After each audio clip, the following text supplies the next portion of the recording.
2022년 10월 5일 말씀 창세기 31장 17절에서 35절.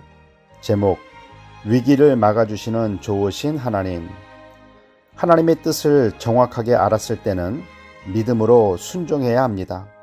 그런데 막상 순종하려 할 때면 이런저런 걱정과 염려가 떠올라 하나님의 방법이 아닌 내 생각과 내 경험을 의지하기가 쉽습니다.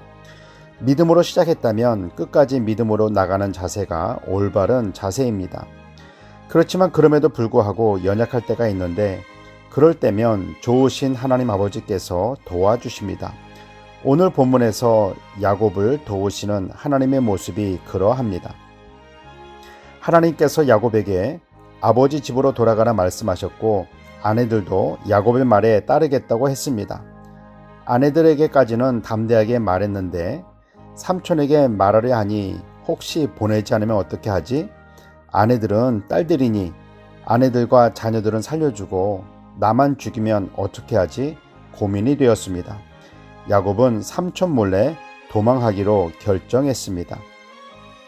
삼촌이 모를 수 없고 더 화가 나서 쫓아올 것이며 어떤 변명도 통하지 않는 잘못한 사람이 되는 것이 뻔한데 두려움을 갖게 된 야곱은 그렇게 어리석은 결정을 하고 말았습니다.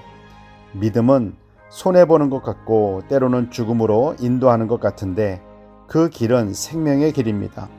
그렇지만 내 생각과 경험은 이익을 보는 것 같고 내가 사는 것 같지만 그 길은 실패와 사망으로 인도하는 길입니다.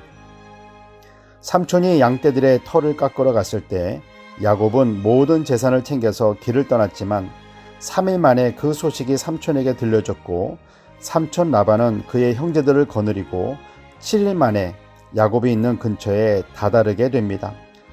10일 만에 잡히고 말 것을 야곱은 그 길이 살 수 있는 길이라고 여겼던 것입니다. 일을 시작하신 분이 하나님이심을 믿고 순종했다면 그 과정도 계속해서 하나님의 인도하심을 받도록 기도했어야 합니다. 하나님께서 말씀하신 대로 아버지 집으로 돌아가려 합니다. 아내들도 함께 하기로 했습니다. 삼촌에게는 어떻게 해야 할까요? 삼촌의 성품을 보면 나만 죽이고 모든 재산을 빼앗을 수 있는 사람입니다. 그러면 분명 하나님께서 야곱에게 어떻게 하라고 말씀해 주셨을 것입니다. 기도하고 시작했다면 계속해서 기도하고 끝까지 기도하면서 순종해야 합니다. 삼촌 라반은 도망간 것을 다그치면서 미리 말했다면 잔치를 벌이고 딸들과 손주들과 아름다운 작별 인사도 나누었을 터인데 야곱이 모든 일을 망쳤다 했습니다. 야곱은 졸지에 그런 못난 사람이 되고 말았습니다.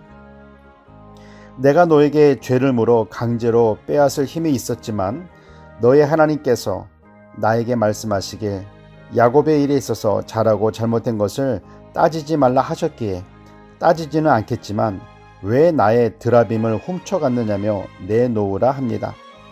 드라빔은 그 가정을 지켜주는 수호신인 우상들 중 하나입니다.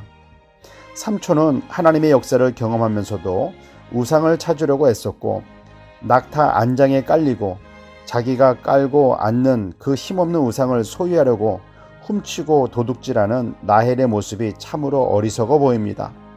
하나님의 살아계심을 알면서도 세상적인 성공과 복을 쫓는 모습입니다. 하나님의 살아계심을 믿고 그 하나님께서 우리 아버지시며 보호자요 인도자 되심을 믿는다면 세상에 주는 지혜와 복을 따라가서는 안 됩니다. 오직 하나님만 믿고 따라가야 합니다. 기도하겠습니다. 사랑의 하나님, 하나님의 뜻을 따라 시작했다면 그 방법들까지도 믿음의 방법을 따르기를 원합니다. 주변 사람, 환경에 흔들리지 말게 하시고 끝까지 하나님께 기도하면서 순종하게 하옵소서. 하나님의 말씀에 순종하여 길을 떠나면서도 드라빔을 가져가는 라헬의 어리석은 모습이 우리들에게도 있다면 깨닫게 해주셔서 회개하고 하나님만 섬기게 하옵소서. 나의 주 나의 하나님 예수 그리스도의 이름으로 기도드립니다. 아멘.